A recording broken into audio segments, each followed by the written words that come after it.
Prepare the pothole by removing loose material and ensuring a clean, dry surface for the cold tar mix to bond. Start by widening the damaged area slightly with a cold chisel and masonry hammer until you reach solid, compacted pavement. This gives the patch edges something stable to adhere to.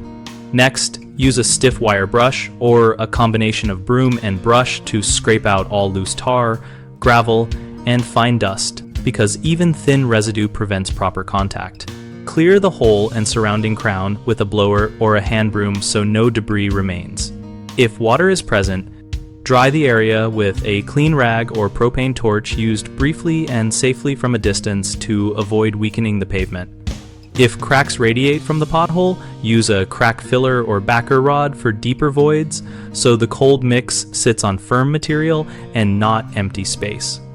For holes deeper than 2 inches, compact the lower portion with coarse aggregate and tamp it down before placing the mix to prevent settlement. Finally, check the ambient temperature and do not apply cold tar to wet surfaces or when freezing conditions are expected within 24 hours because curing and adhesion will be compromised. Common mistakes include leaving soft or fragmented edges, which let the patch pull away later. Remedy this by cutting to sound pavement until you hit rigid material before cleaning.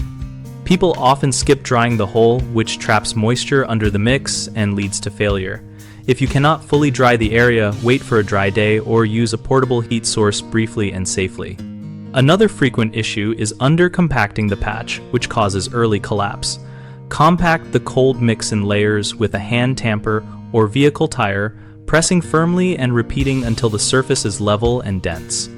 We run bighomeprojects.com to help homeowners find trusted local contractors and for contractors to find steady work related to repairs like pothole fixes. We also host a discussion community where homeowners and professionals share tips, request local recommendations, and troubleshoot common surface preparation and repair challenges together.